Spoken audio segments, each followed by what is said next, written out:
Okay guys, let's get right into it. These are the most common mistakes salespeople make. Let's get right into it. These are the most common mistakes that salespeople make. Why should you listen to somebody like me? My name is Vashal, and I started at the bottom of the barrel in car sales and worked my way all the way up. I went from sales associate to business office to internet manager to subprime manager to sales manager to general sales manager and then general manager of a luxury dealership. Completely changed my whole life. So when I say I know what I'm talking about, I know what I'm talking about because I actually lived it. I went through all of the things that you're probably going through right now as a salesperson. And the worst thing that you can do if you're starting your sales career off brand new are these things that I'm going to discuss with you today. So let's get into it. What are some of the common mistakes that new salespeople make? And guys, if you avoid these mistakes at the very beginning, I promise you, you can have a beautiful end. This business can completely change your life. You can make a six-figure income per year without any degree, but with a lot of hustle and hard work. So what are some of the mistakes that new salespeople make? Let's start off with number one, being a part of the club. See, when you start off in car sales and you're brand new, there's going to be a lot of dream stealers out there.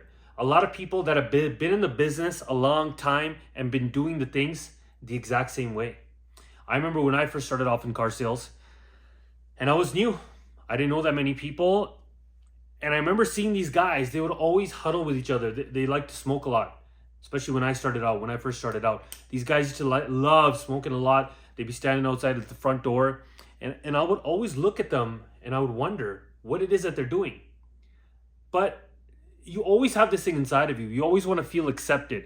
You always want to feel a part of the club. And I wanted to be a part of the club. I wanted to be accepted because when I went into car sales, I didn't know anybody. Nobody really even made me feel welcome. So I wanted to be a part of the club. But this is the club that you don't want to be a part of. This is not a club where you want to enter.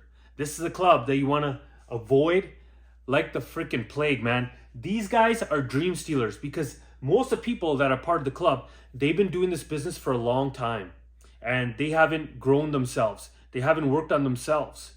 There's this one quote that Jim Rohn always says, work harder on yourself than you do on your job and you will be successful. But you know what these people have done? They've just bitched and complained why they're not closing deals, why the dealership sucks.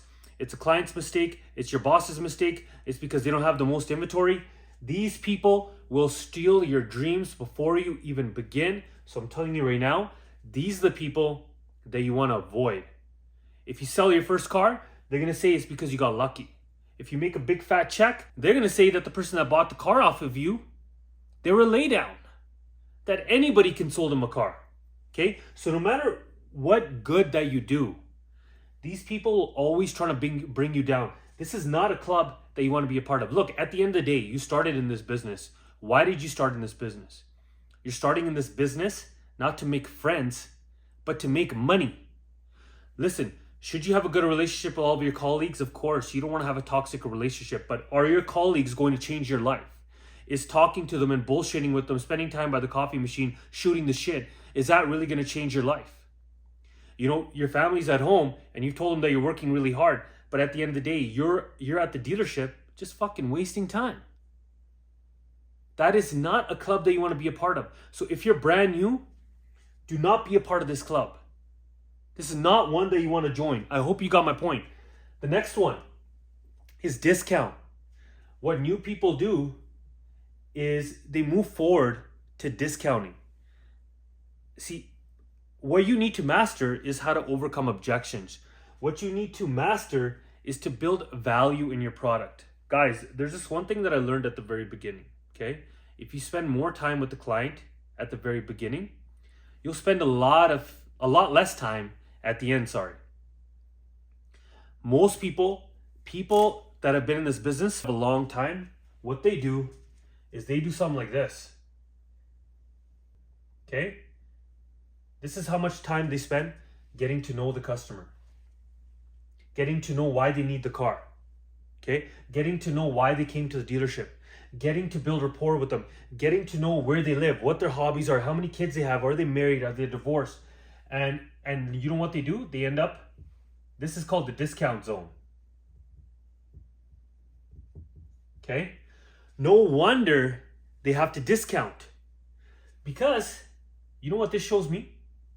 If you're not spending that much time with your client, you know what that shows? First of all, the client. And you know what that shows me? That shows me that you really don't even give a shit about the client. And if you don't care about the client, you don't deserve the sale. But great salespeople, this is what they do. They spend all their time getting to know the client. They spend all their time building rapport with the client. They spend all their time trying to make a friend. And then guess what happens at the end? Now all of a sudden you got a full pop deal. No discounts, no nothing. The customer, you built so much freaking value at the beginning. The customer feels stupid asking you for a discount. You get what I'm saying here? If you're brand new, guys, it doesn't take that much magic just to be a human being and just to act like a real person. Get to know your clients. Spend a little bit of time with them. Do your guest sheet properly. Ask the good questions. Ask the good qualifying questions. And for that, you do not need a lot of training to be a human being. Okay? But at the end of the day, this is what you don't want to be doing. And most of the people that are doing this, they're part of this. Been there for a long time, not willing to change, not willing to upgrade their software. They upgrade their phones, they upgrade their cars, they upgrade their houses, but they don't upgrade this. They work harder on their job than they do on themselves. But that's not going to be you. You're not going to make that mistake because you're watching this video right now, and you will be successful and you will make a great income and change your life if you avoid these mistakes. Next, always remember this. You don't miss sales by a few dollars. You miss sales by a few words. So what do I mean by that? The first thing that you should be doing is learning the words of this business. What are some of the most common objections that you're going to get? Number one, your price is too high. But you're not going to make that mistake. You're going to learn how to overcome this objection. And I'm actually going to go over this in the rest of my videos here.